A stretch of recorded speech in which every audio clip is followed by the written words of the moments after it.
I want to hear cannons. Downfield, pull up over the 5, touchdown Tampa Bay. Mike Evans does it again. Fire the cannons, Bucs. It's first and goal. That's picked off. That's picked off. And who else? Rondé Barber. And the Tampa Bay Buccaneers may ride to the Super Bowl with that one. Third down, 18. Dropping Gannon, looking Gannon. Goes up to the head. Derek Brooks 30. Brooks to the 25. 20. Derek Brooks all the way. There it is. The dagger's in. We're going to win the Super Bowl. And then the cannons come. Fire them. Keep on firing them. Keep on firing them.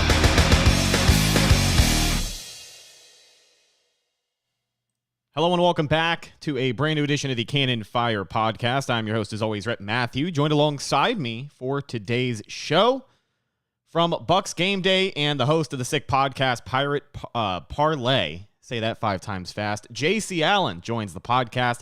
It's been a minute, but a pleasure to have you back, JC. Good to see you again. Yeah, how we doing? Love to be here. Chop it up. I think I've called in the last few times, but happy to be on screen with you. Chop it up. Talk this Bucs loss, where they go from here, what lays ahead for the season, and kind of just dive into it. Yeah, I'm excited to pick your brain about where the Tampa Bay Buccaneers are right now, because you've been around for a few seasons, and you know that this fan base can get a little emotional at times. I don't know if that's an understatement in itself, but the Buccaneers are looking at a 3-5 record after starting 3-1 and losing 4 straight times. Now, Todd Bowles obviously going to be in the hot seat for a lot of Tampa Bay Buccaneers fans. And following last weekend's performance, especially the defensive performance at the end of the game, I think he should be. There's a lot of issues with this Bucs team clearly still at the halfway point of the regular season, and I don't know if it's going to be cleaned up before the end of the year, but a lot of these issues can be linked back to coaching. A lot of complaints coming out of that game against the Texans. Obviously, the clock management at the issue at the end of the game, electing to take the timeout instead of the 10-second runoff and giving C.J. Stroud just the perfect amount of time to go 75 yards for a touchdown while setting a rookie record as well. So things are not great for the Tampa Bay Buccaneers, but I am here to basically ask you the million-dollar question. With a lot of people up in arms about Todd Bowles and his position this week, is he really that much on the hot seat? Because this is about the time of year. This is about the amount of losses that you get when more and more reports start popping up from quote-unquote insiders saying that, hey, Todd Bowles, he's on the hot seat. But again, the Glazers don't have a reputation of firing guys in the middle of the season. So what's going on with Bowles right now? Yeah, I don't think he's fired during the season by any means. I wouldn't say the seat is hot. I will say it is warm. If you're turning the dial on like your stovetop, he's probably on 5 out of 10 right now. So it's getting warm. It's not hot. You know, the Glazers understood what was going to happen after, you know, with this transition period, with Bowles taking over in practically April, not being able to put together a staff this season, having to pay that Brady bill from the Super Bowl, which worth it. You know, you won the Super Bowl, but still about 40% of this cap space is on players who are not playing for this team, whether that's dead money or in the case of obviously Ryan Jensen and Russell Gage injury. So, you know, there was always an understanding that this is going to take some time. Bowles has still not been able to his ultimate team. They had to go bargain bin shopping with guys like Greg Gaines and Ryan Neal, who was PFF's highest graded safety and has just not played up to those standards for sure this season. And then, you know, there's 12 rookies on this team. There was 13 to start the season, but there's 12 rookies on this team, 3 of them in starting positions. So there's always this transition period that's going to go on, and there was always this leash with Bowles. It wasn't necessarily a short leash. It was, you know, like we know what you're dealing with. Last year obviously didn't end well. 8-9, probably would have been 9-8 if they kept the starters in for that game 17. Let's just call it a spade what it is. But then unceremoniously bounced out of the first round by a Cowboys team that was better than them. Bucs fans like to admit it or not. That's kind of sour to people's. And then you just fast forward to this season, and you're on a high, 3-1 into the bye. Let's go.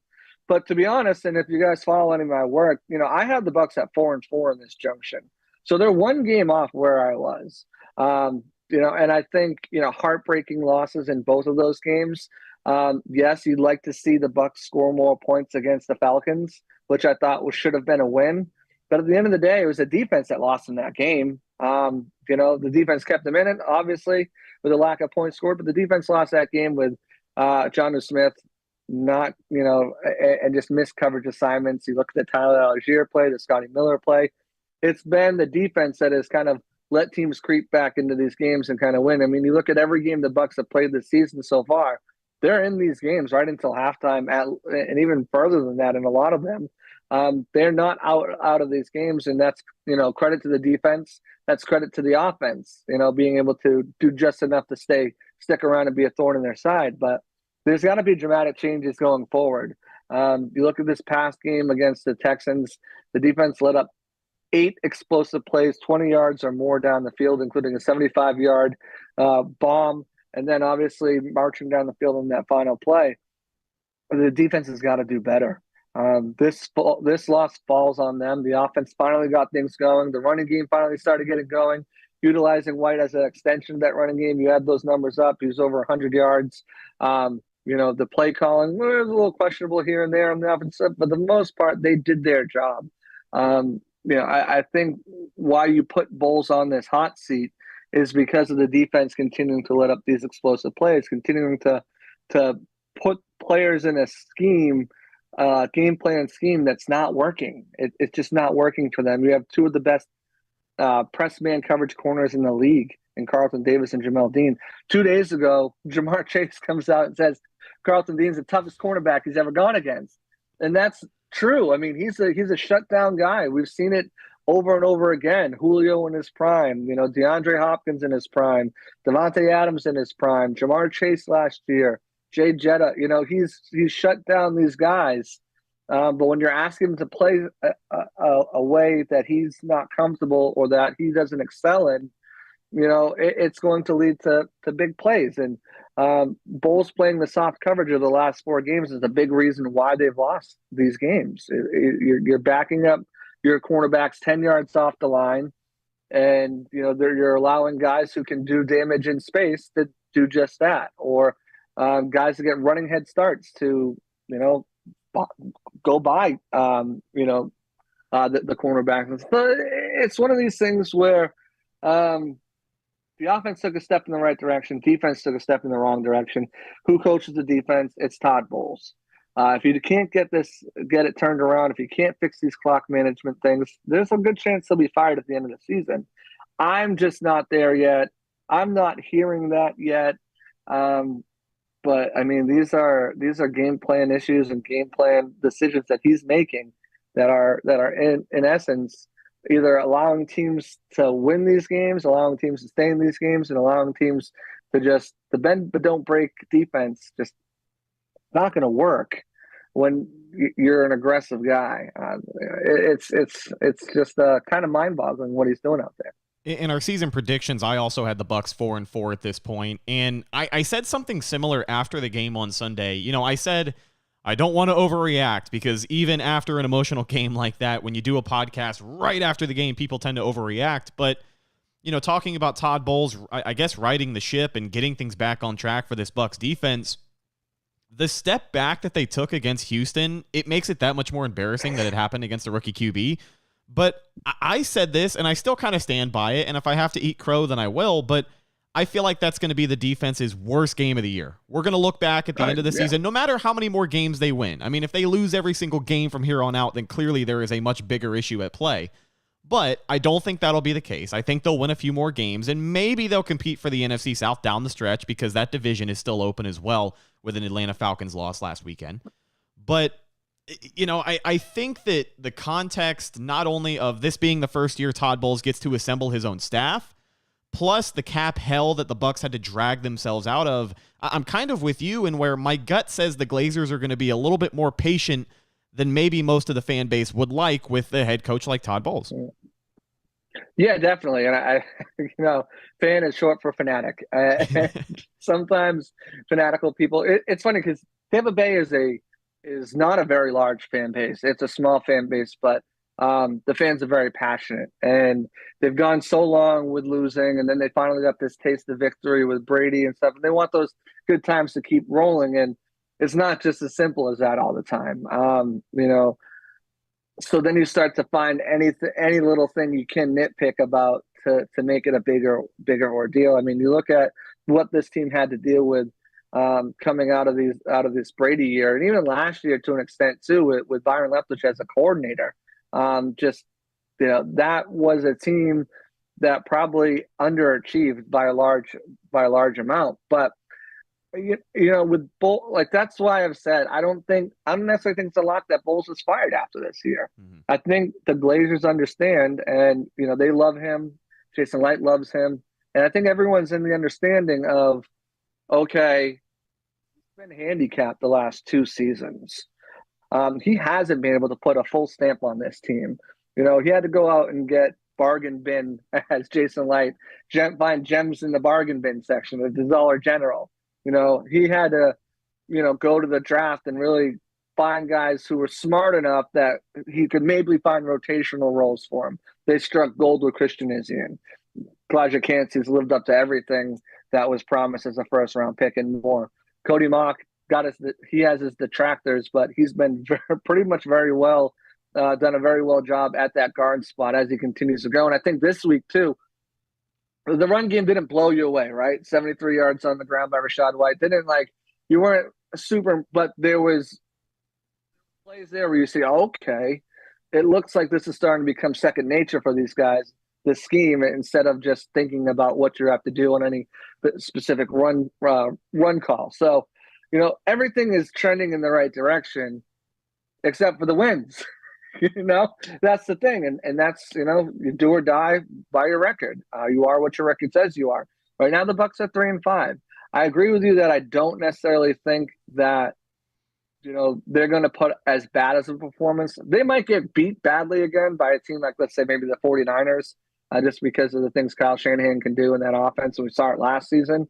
But I don't think, you go down the line, they've got the Titans coming up this weekend. They've got the Colts later on. They've got the Panthers twice. They've got the Saints again, the Falcons again. Then they got the Jags and the 49ers. I mean, they can literally if they win 6 of those games, they're standing at 9-8 and in a pretty good spot. They're only a game and a half out of the – I think while it's okay to be emotional upset after that game and after this 4-game losing skid, and even more so if they can't handle business this weekend at home, I think it's also okay to take a step back and say, okay, there's plenty of football left. We've seen good and bad from both sides. And now, if they can put this all together and bring out the good on both sides, there's a shot that they can make a little run here and put themselves in a good spot going forward.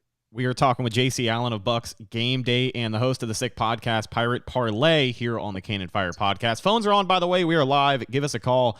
305-224-1968, talking head coach Todd Bowles and everything Tampa Bay Buccaneers. Speaking of Todd Bowles, I wanted to talk a little bit more on the topic of the locker room and some of the players on the team, because Todd Bowles, while he has been head coach of the Bucs, he definitely hasn't been as vocal as a guy like Bruce Arians was about maybe some guys on the roster needing to step up. And for Todd Bowles, seems like 95% of his answers at the podium are just coach talk. That's kind of what he's known for. He's not overly expressive, and a lot of people hold that against him. But this week, he alluded to some of the guys on the starting defense just needing to be better. And simply put, he is not satisfied with where they are. You're a guy who is pretty close to the pulse of the locker room day in and day out. You hear things week in and week out. A lot of people are quick to say that, Bowles has lost the locker room. These players don't want to play for him. But all you've heard about from especially these Bucs defensive players and the guys who have been here for years, for 4 to 5 years now with Bowles, they love him. They love playing for him. But, Bowles finally starting to maybe point the finger and have some of these players show a little bit of accountability.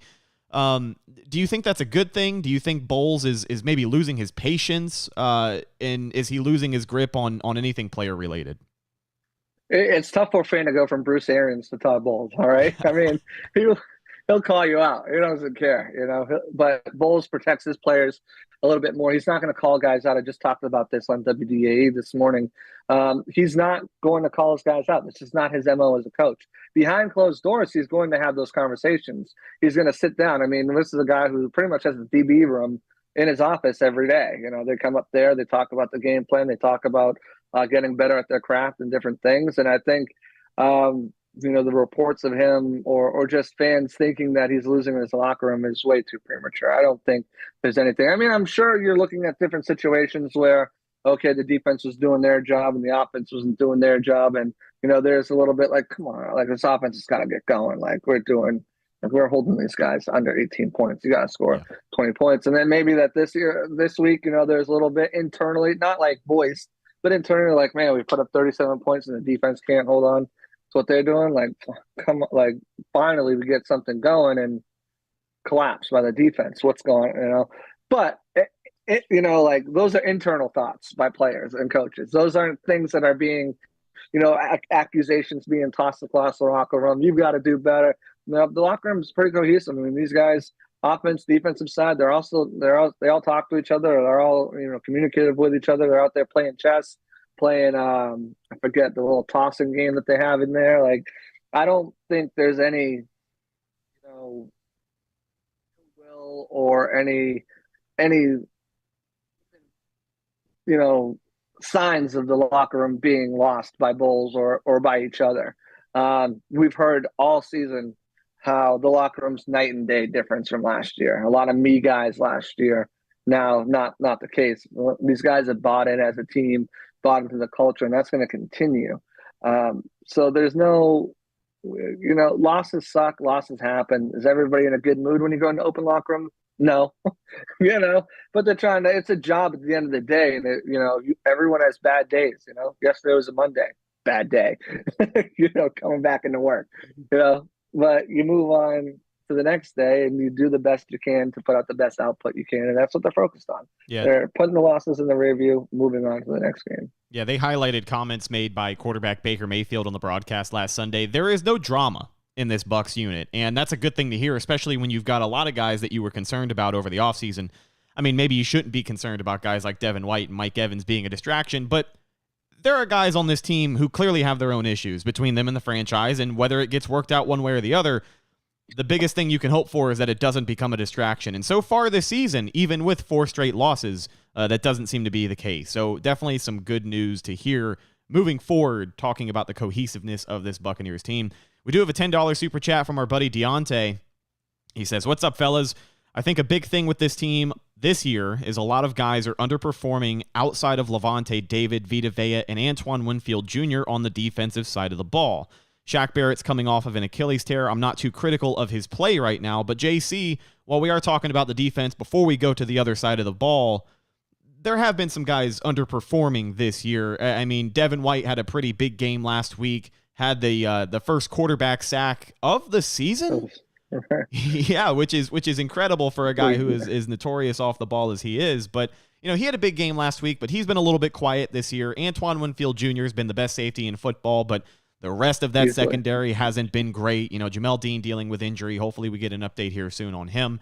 And Carlton Davis with just a rough game last week. What do you say about some of the underperformers on the defensive side of the ball this year? And are these going to be more holes the Bucs have to address in the coming offseason? The Bucs got to get pressure. They've got to get pressure more, especially with four without blitzing. That has been really, really a tough point of emphasis for them. Vita Vea, Kalijah Kancey can only do so much in the middle, but Shaq Barrett, tremendous guy setting the edge against the run. He had the strip sack this week, couldn't recover the fumble, which I think would have been a game-changing play if they could have got that back. A lot of fans like to point the finger at JTS, but Bowles has put him in coverage so much this season. He's actually on pace, and shout out to Josh Capo, for 100 less snaps, pass rush snaps, than he did last season because of how much he's being dropped into coverage into that zone, playing that zone coverage. So, he's got to do more with the opportunities he's given. Yari Diaby had a nice sack 2 weeks ago on Josh Allen. Again, they've got to get more from their pass rush rotation. It's difficult because you see the impact Antoine Winfield can have when you bring him down there. But when you bring him down there, you're leaving a big hole in the back end. And that was, partially filled by Ryan Neal, who's not a traditional free safety. He's got some versatility there, but he's not traditional free safety. He's better in the box. And you saw him, miss assignments and, guys get behind him or switches not made and not communicated. So, I mean, you can't bring Antoine Winfield down in the box every time to use him as a blitzer. Finally, you get the sack from Devin White, which I'm sure they'd love to utilize more. But I think everyone, outside of Winfield, outside of Vea, outside of Cansey, I'll give him right now because he's been playing lights out. And Levante David, who had a brutal missed tackle, so uncharacteristic of him to allow a touchdown. But the rest of these guys, they need to step it up, and they need to step it up soon. Part of it, I think, too, is just the amount of zone and soft zone they're playing. It's not something that I think benefits what this team is good at. And Bowles, I asked them last Monday after the loss, and that why aren't you playing your best corners at what they do in man coverage? And he pretty much said that he doesn't want to put other guys who might not necessarily be good in man coverage and leave them out to dry. I'm thinking he's talking about Christian Izien and maybe Ryan Neal there. But at one point now you're not leaving them out to dry, but you're also not letting your best guys do what they do best and impact the game the way they know how and the way they can, the way they've showed they can. So it's like, there's give and take there. I think we need to see more man coverage to allow better performances from some of these guys. What it's going to do is allow it's a trickle down system, right? If you've got the pass rush can't get home if he's got these 10-yard cushions to the wide receivers where the quarterback knows he can do a quick pass if the pressure's coming and get the ball out quickly. He's going to take those every single day. If the pressure's coming and you've got a guy and your corners are playing 10 yards off, hit him for the quick 7 yards. Hopefully he can make some magic happen and bring it down the field for more or get a quick first down. When you've got your guys playing man coverage and bump and run and they're physical up the line, disrupting routes, that's allowing it's basic football. That's preventing the routes from getting started early. It takes the time to reset, get back on their route tree. While they're doing that, the pressure's coming after the quarterback, and it's errant throws, it's incompletions, it's more time to allow. That's why they say pressure and corners go hand in hand. You got covered sacks, you got pressure. So it's just maddening to me that because of other teams, other players' liabilities, he's going to change the whole system up that he has to cover up for those weaknesses while allowing teams to exploit them in other areas. But I just don't understand, and I'm not the only one. Yeah, the Bucs defense has been a tale of the league's best and the worst examples throughout this season. After last week's game, the Buccaneers officially have the worst passing defense in the NFL, allowing the highest yards per game average. But headed into this game, they had the best red zone defense in the NFL. And it's crazy, too, when we talk about this defense. Because for what? 7 out of 8 games, we've talked about the defense keeping Tampa in this game. And God, man, you hold these teams to 20 points, to 18 points. You hold the Eagles to 26 or 24 points at home.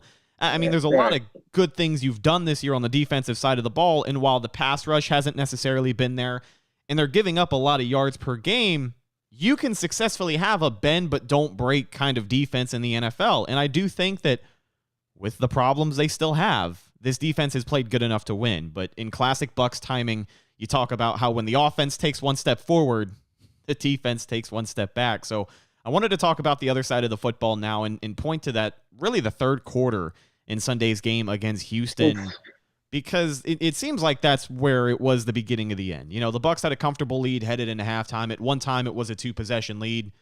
And on the offensive side of the ball, even though the defense was having a rough day, the Bucs had more than a couple of chances to put that game away in the third quarter, and they simply didn't do anything. I mean, they were completely inept on the offense in that third quarter. And with Dave Canales, he's going to take his lumps as a first-year play caller. Totally get that. He's going to learn how to adjust his game plan situationally week in and week out. But when you look at that third quarter and you look at what the Bucs offense brought onto the field in the second half, back on the topic of maybe, trying to fit a square peg in a round hole, what went wrong for Dave Canales and the offense out there?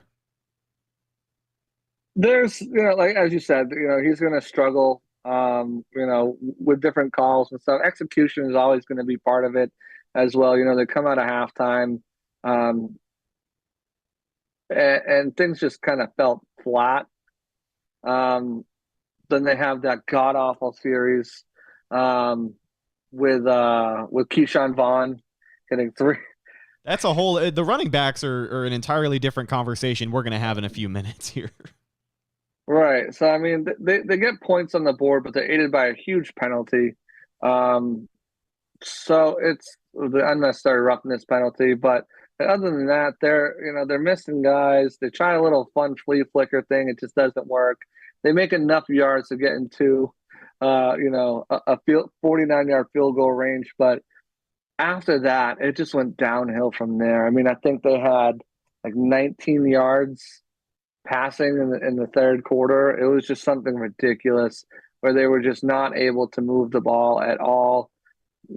Sacks, negative yard plays. That Keyshawn Vaughn series was disgusting.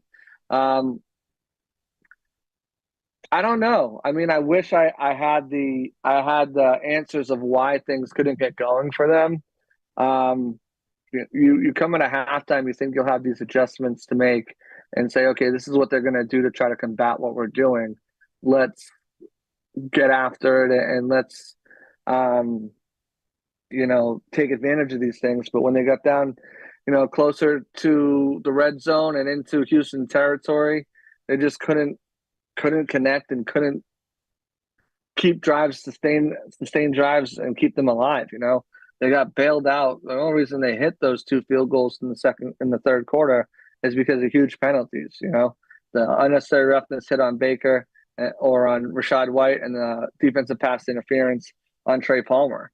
Other than you lose those 2 plays, and you're probably not even in field goal range, and it's a quicker 3-and-out. So they've got to get, I think, more. They took plenty of deep shots.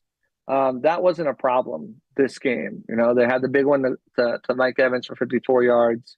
They connected, that Trey Palmer would have been a connection for 37 yards if he wasn't, interfered with.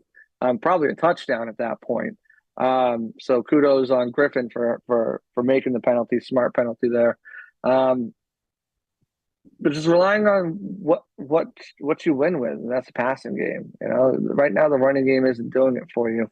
And to stay stubborn to the run game, I mean, just remember, like, back-to-back runs on first and second down ain't going to do it for you. So there's tons of reasons why. I mean, defenses are playing against you too. It's not just all the offense. You got to take what you get, and sometimes it's not there. But they've got to find a way to step on the gas, put the foot on the throat, and just finish. And it's not something the Bucs have been able to do all season. So, I mean, 37 points was great. They got the touchdown when they needed to go ahead in a back and forth game, but they could have had opportunities earlier to end it there. But Yeah, let's talk about the run game really quick for the Tampa Bay Buccaneers. We alluded to it earlier in the show, but Rachaad White definitely coming out of his shell these last couple of weeks. What is it, 2-3 straight games now with over 100 yards from scrimmage. He's become quite the factor in the receiving game, which, while we talk about the offense and what they're going to look like week in and week out, I think with just this short passing game and getting Rachaad White more involved, I love what we have seen. I love that it feels like Dave Canales and this offense, they're finally figuring out how to use Rachaad White the way that they promised they were in the offseason. It took them a little while, but we talk about this uptick in offensive production. He's definitely a huge part. Yeah, it's gonna take a while for that offensive line to kind of get the scheme down and get to know everybody and get that running game going. But why it took so long to utilize Rachaad White in the passing game is a question, because we've seen the results that have happened so far. I mean, he had 1 for 33 yards this week. For every time he's been targeted in the last 3 games, he's made a catch. There was 7 catches the game before, 6 catches the game prior to that. He's made every reception that's been thrown to him and has opened up that extension of the run game that has opened up some of those deep shots as well. Just because, again, it's been disproven that you don't need a run game to run play action, but when you're utilizing those short, quick screens, you're bringing guys closer in the box. So when you do it, and there's, I don't want to say stubbornness, but their willingness to continue to try to get the run game going has to account for that. So you're not having guys backed up on you when you're utilizing White out of the backfield, when you're still running the ball, even if it's for 1 yards or -1 yards. Those things work hand in hand to set up an efficient play action game. And Mike's catch came on that 54-yard catch, came on play action, and those things help set that up. It also moves the ball. White is great in space. He's good at making tacklers miss. So utilizing him in that role is certainly something they need to keep doing it forward. I thought they should have done more of it against the Texans, so have really struggled guarding the flat. He only had 4 catches. Again, you saw that one catch went for 33 yards. I feel like they should have went back to that more. But again, it's neither here nor there. 73 yards on the round was encouraging to see as well. You can see Stinney opening up more hole, definitely a boost on that offensive line and opening up the run game. But, like I said earlier, like it's going to take some time for that scheme to develop and for guys to know, exactly what they're doing second nature. It's not the most complicated scheme, but it's not the easiest scheme either. And when you're learning with everybody on that line is playing next to somebody new, it's going to take a little bit of time for it to become second nature. And I think you're starting to see that as the weeks go on, and the last couple of weeks we've seen an increase in that running game and an uptick in production. Yeah, second year back, Rachaad White taking some solid steps in the right direction, which is exactly what fans have been clamoring for as the season goes on. But while we continue the conversation on the run game, Keyshawn Vaughn. I just wanted to get your quick 2 cents on this because we talk about the utilization of these running backs. And again, you're figuring out how to use Rachaad White. And I can understand why we do see an increase in Keyshawn Vaughn between this season and last season. And I think, unfortunately for Sean Tucker, the writing was on the wall for him being the third running back. And then Chase Edmonds comes back. So he's seemingly your running back too, since he gets a couple of carries a game now. But is there ever going to come a point where the Bucs just say, F it, we really want to see what we have in Sean Tucker? Because I feel like with Keyshawn Vaughn, every single week, he gets the ball, and you know what's going to happen. Opposing defenses know what's going to happen. He's Mr. 1.5 yards per carry. Yeah, out there four times this week, 9 yards, just can't do anything. I mean, at least Chase Edmonds was bad this week. Three attempts for 5 yards, negative 1.7 yards per carry.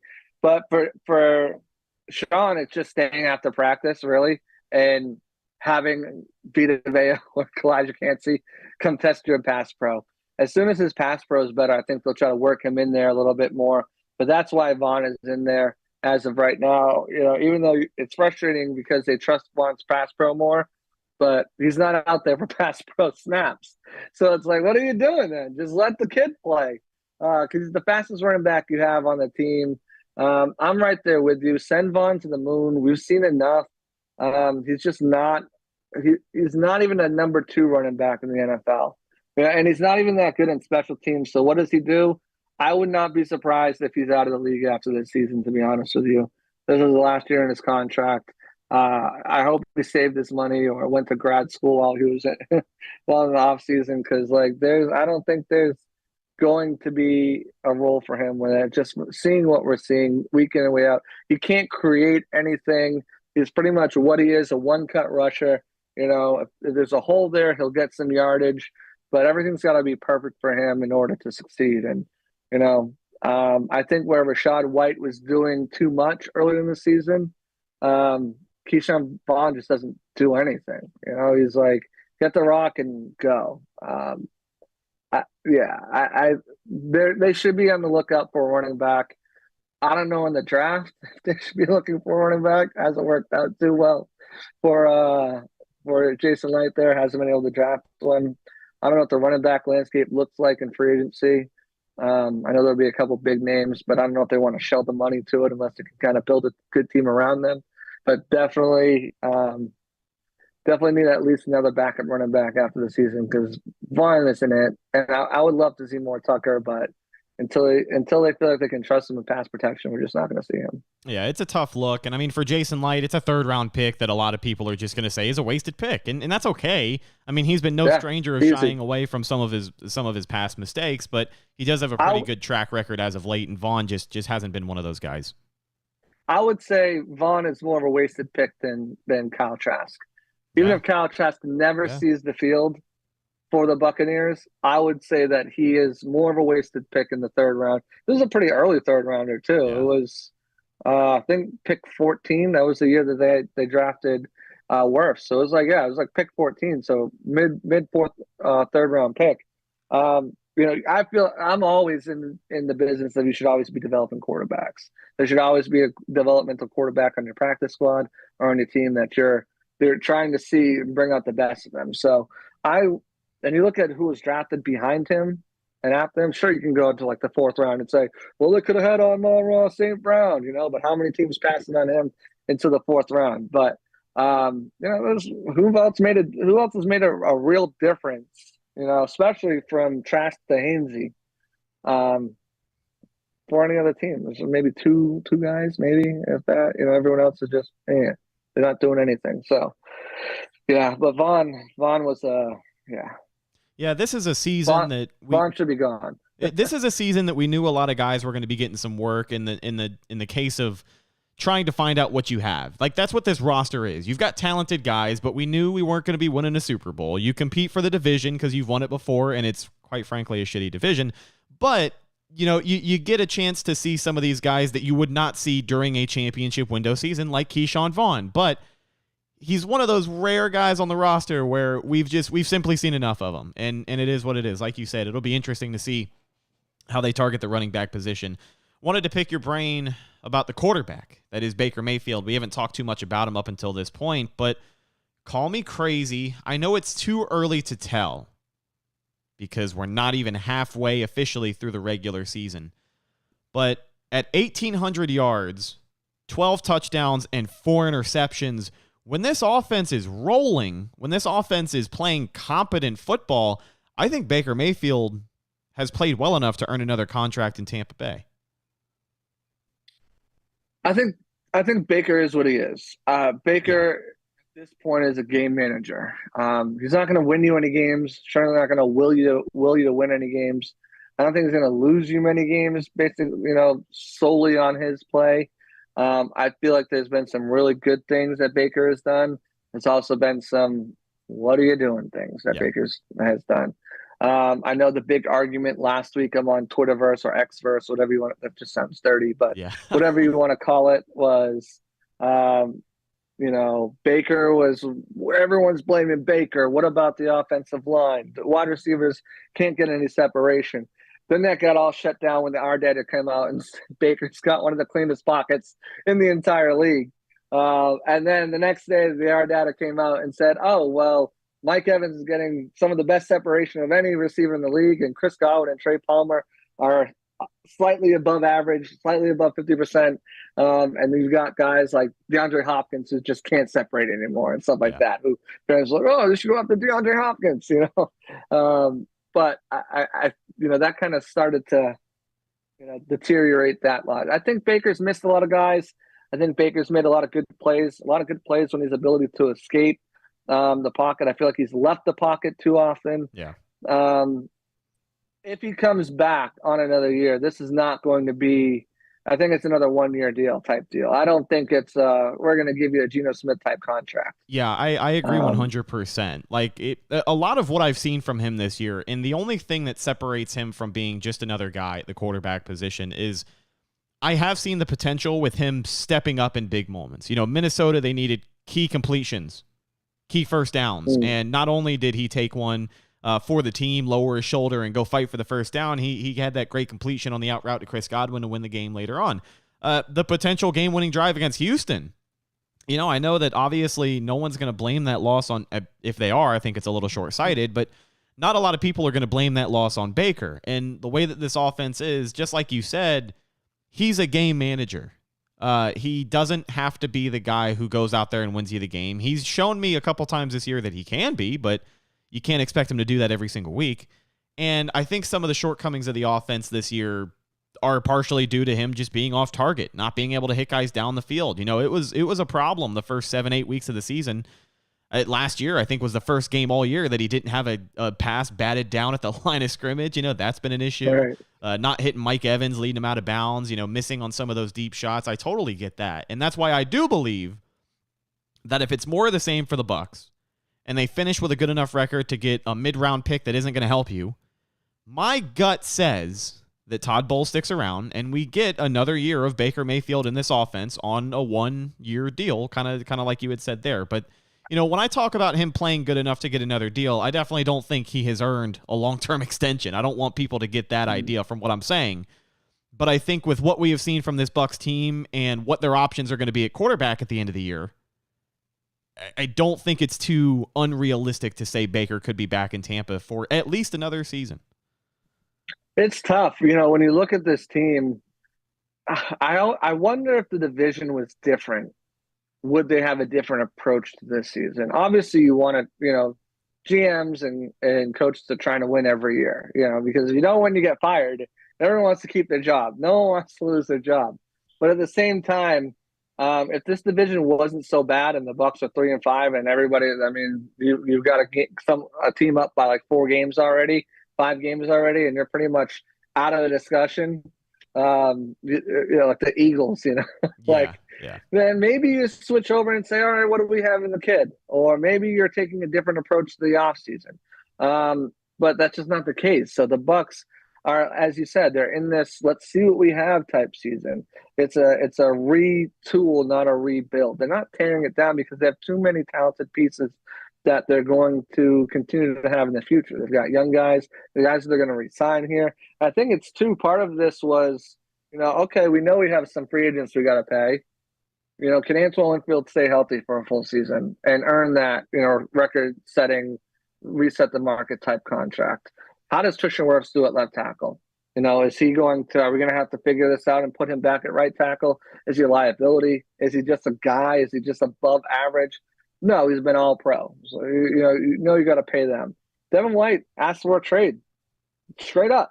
He's making $11 million in a 5th-year option. Completely normal to play in a 5th-year option. He wants $18 to $20 million a year. All right, well, let's see if you can earn that. He's not. So you find that out this year. Mike Evans wants to be paid like Cooper Kupp. You find that out this year, that he's not Cooper Kupp money. Yeah, he's been good, but the fact that it hasn't just, everyone wants to be like, oh, Dave Canales, where's Evans? Where's Godwin? Like the defense isn't playing. Right. He's just like, I don't want to go to these guys. Let's see if we can beat them with Trey Palmer and Rakim Jarrett and Keyshawn Bond. This is not what's happening there. They are playing defenses whose sole object is to take away Mike Evans and Chris Godwin. Why? Because your third receiver is Trey Palmer and Devin Tompkins. Why? Because you've got a run game that's ineffective. Why? Because Cade Otton is a second-year tight end who is slightly above average at the position, if that. Below average as a blocker, slightly above average maybe as a receiver. And you got Rachaad White, who good as a wide receiver. But if you take those 2 guys away on every play, take your safeties, play too high, say we're going to take these guys away, and that's why you're seeing occasionally you'll get the deep shot to Evans. You had one for 41 yards. Evans pushed the guy. Like you thought he was going to get away with that. And it was called back. Then he hits him later for 55 yards. Otherwise, that's why you're seeing these Godwin catches for, if you're lucky, you're getting 15 to 16 yards usually on a Godwin catch. But most of them are 6-7 yards and you're just trying to hit them. They're taking away these guys because they know that the Bucs offense isn't deep enough. The Gage injury, and I know everyone's like, oh, Gage should have a healthy anyways, but the Gage injury was such a detriment to this team because now you're relying on these things. And I know people are like, well, why did they make a move for a wide receiver? Why didn't they bring someone in? Well, why aren't they looking at Martavis Bryant? Why aren't they looking at these guys? It's just they don't have cap space. And Jason doesn't want to trade a pick because we're in that season where you find out what you have. So you're not going to trade a future pick to find out what you have. What if you could use that to trade up? We've seen what the Bucs have found in later rounds before. So it's just like it's one of these situations where, Baker is another one of these guys. Find out what you have. So far, you're finding out you have a game manager who's not going to do anything to lose your games, but is probably a middle of the road, probably closer to a 20s, early 20s type of quarterback. Not going to win you games, not going to go above average. He's going to play hard. He's going to play feisty. He's going to put his neck on the line. His teammates are going to respect him, but he's just not the guy who's going to. And maybe that changes if he comes back another year and they put more pieces around him. Maybe they get a first-round wide receiver and fill out that wide receiver room, or they get a good tight end and fill out that room. Maybe all that changes in Baker. They get the running game going, and that takes a lot of pressure off him. Who knows? But in this offense, it is what it is, and they're finding out that he is what he is, and that what all these other guys are, like you said. So it's the season. Final question for you, JC. I want to know your prediction straight up. Don't even sugarcoat it. Will Mike Evans be a Tampa Bay Buccaneer next season? Because you look at the cap situation, obviously the Bucs are going to have much more room to play with taking the Brady hit all at once, but you still got to pay these guys. Big contract coming up for Tristan Wirfs, huge contract coming up for Antoine Winfield Jr. Not only that, but the list of free agents you're going to have again at the end of the season, Levante David being one of them, Devin White being another contract concern. Looking at Mike Evans, who drew a definitive line in the sand, courtesy of his agent a couple of weeks before the start of the season, do you think he'll be back, or do you think the Bucs are looking at maybe some of these high-profile wide receivers they could land in the middle of the first round to prepare for life after Mike Evans? Yeah, you got Godwin the next year too. So you got to continue. You got to put that into consideration as well. Then, Joe Tryanchenko, to re-sign him, because he's going to be up. If you don't pick up his 5th-year option, he's done after next season. It's not just this season they got to take into account for. And if Evans is asking for a big deal, I don't think they meet those demands. Now, I think they do the same thing they did with Levante, same thing they did with Carlton, same thing they did with Jamel Dean. They go out there, tell us what you got. We want you here. You want to be here. We don't want to split up. But at the same time, the Bucs have to think financially. It's not just about this is not a what have you done for me, and we'll pay you based on that. This is what are you going to do for me, and we'll pay you based on that. A lot of people like to think that, oh, look at what he's done. You should look at he's been this guy, and he does everything for the fans and everything. He deserves what pay this man. It's not how it works. He's on the wrong side of 30 years old, and we're already seeing his snaps go down in every game. He's got to come to the sideline. He can't play. He hasn't played a full game all year. It's not because he's injured. It's just because he can't go wire to wire like he used to. So is that worth $28 million for a guy who's got to take 7 to 10 plays off a game on offense? I don't know. You tell me. I don't. I don't think so. If Evans comes back, there's so many teams with cap space next year. Yeah. You asked me for a prediction. I'm just dancing around it because I don't. That's the thing, is that not only, do all these teams have cap space, the cap is going up, the market for the wide receiver has gone up, and there's going to be one team in the NFL, because there's always one. There's going to be one team. I say no. I say no. You say he won't be back. I say no. I think the Bucs probably are at $18 to $20 million, and they don't want to pay that, especially with, $29 million wrapped up in their cornerbacks, plus probably another at least 14, 15 million coming for Antoine Winfield. So, you look at that, you're already 40 something million dollars in your cornerbacks and safety. Do you want to wrap up? And again, it depends where they drafting. Can they get a cheap quarterback so it makes sense? Does Baker come back for a deal similar, around $10 million?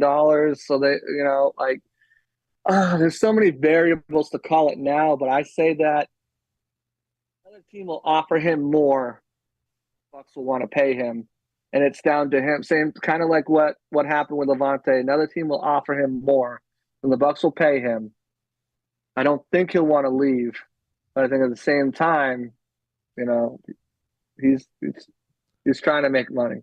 I would think Houston would be a spot for him. Right. I would look at Houston for a spot. Yeah, look at their depth chart. I know that those guys absolutely tore the Bucs to shred on Sunday, but they were not any names that you knew or had heard before. I don't think many people were talking about Tank Dell before last week, as far as that Houston wide receiver room goes. But my prediction kind of falls in line with what yours is. I do think the Bucs take the same approach they did with a lot of the other free agents they've had. Just let him hit the market. Let him see what he's worth. Mike Evans had kind of a rough start to the season, especially for hoping to get $26+ million a year. Had some drop issues, and it hasn't been 100% resolved, but he has looked better and more active when he is on the field these last couple of weeks. So I know he's on pace for something like 1,250 yards, double-digit touchdowns once again. I think 60 or 70 something catches. I don't have the numbers off the top of my head, but he's going to be a productive wide receiver. But just like you said, you think about the money the Bucs already have tied up into other positions and the fact that you're already paying Chris Godwin over $20 million at the wide receiver position. That is that is an expensive wide receiver group if you're paying over $40 million for your top two. And let's face it, like you said, Mike Evans on the wrong side of 30, unfortunately. And 30 seems to be that magic number for most wide receivers in the NFL where you're not going to get any better. And it's all about what you can do throughout the next few seasons, just like you said. I'll say this. There's only one other team that are paying their wide receivers $20+ million this season, and that is the Los Angeles Chargers. Mike Williams is on IR this year. Yeah, $20 million of resources on IR. I mean, the Bucs know a thing or two about putting some money on IR, man. Let me tell you that too. Right. Do you want to take that game? Well, plus you look at it too. I mean, look at the contracts they've given out to older guys recently. Ryan Jensen, Shaq Barrett. I mean, do you want to give another guy that's on the wrong side of 30 a big multi-year deal? I don't think maybe they can come to agreement on a 1-year deal. There's so many variables that go into it too. Like, does Evans want to sign right away? Does he take his time, kind of see how the market plays out, see where he wants to go, test the waters? So, I mean, ultimately, I think he wants to be back, but I think it all depends on so many different variables that the Bucs can bring him back. If another team offers him $25 million, I think he takes it. If it's the right location, he's not just going anywhere who's paying. Yeah. I think Houston would be somewhere he would go. You know, young, after seeing what they did up firsthand, D'Amico Ryans is highly respected in the league. They got a young quarterback, CJ Stroud, who I thought was the best quarterback in the league. I mean, in the draft, they can pay him, and that's his home. You know, he lives in Houston in the offseason. He only comes back to Tampa to play and for like offseason workouts and stuff. Other than that, he's in Houston, Galveston area. If that's where he lives, that's where he grew up. Maybe a few other places if they're right there to get a ring. You know, I think the Niners still have a ton of cap space, so maybe that's an option. I don't know. I just they've got to be a team that's right there. I don't think he wants to go cold weather. I mean, I'm just drawn to Houston for him if it doesn't work out for the Bucs. I think that's a logical landing spot for them. I mean, Noah Brown, Tank Dell, Nico Collins, I like both of those guys, but you had a Mike Evans, another option for CJ Stroud. I think that provides them a big boost on that offense. I think he's going to make him wait. I think he will, 11th hour, make him sweat it out, see what these other teams have. And my prediction is if he signs, it's going to be one of those, like around April, around the draft, where a couple weeks beforehand, you're all sweating it because you don't know what the Bucs are going to do in the first round, because are they going to address this wide receiver room or not? I don't know. We are still quite a while away from crossing that bridge, but, as time seemingly flies by, it will be here before you know it. But JC, I do want to thank you so much for your time, my friend. JC Allen, ladies and gentlemen on the podcast, where can the people find you and your work? Yeah, follow me on Twitter at JC Allen NFL. One-stop shop for all Bucs talk, whether it's from the Buccaneers, whether it's my content, whether it's content from the great Bucs collaborators around the local market, their stuff, PFF grades, etc. I've got everything you're looking for right there on my page. Find all my work at Bucs Gameday. Got an article dropping today, my extra point thoughts on the game, 3 up, 3 down. Got a podcast coming out tomorrow, Sick Podcast Network, Pirate Parlay. Definitely check that out. I've had a bunch of players on and coaches so far. I had Cody Mock on last week, but I've had JTS on, Yaya Diaby, Coach Canales was on. That was a good one. Christian Isian. So go check that out. Go watch some of those episodes, like and subscribe. Other than that, you can find me. I'm everywhere. Looking forward to more great stuff. Thank you again, man. Follow our show on social media, Facebook, Instagram, and Twitter. All of those are Cannon Fire Podcast. Best place to go for updates on the show. And, of course, Tampa Bay Buccaneer news as it happens. Last but not least, you can find myself, Instagram and Twitter at Rhettakus, Rhettakus. If you follow me, I will follow you back. We'll talk to you Friday for our game preview episode. The Tampa Bay Buccaneers back in Raymond James Stadium as they get ready to take on another rookie quarterback. Will Levis and the Tennessee Titans come to town. We got you covered. I'll be back with Mr. Bucs Nation on Friday afternoon. I'm your host, Rhett Matthew, signing off for my guest, JC Allen. We'll talk to you in the next one. Until then, and as always, thank you for listening, and go Bucs.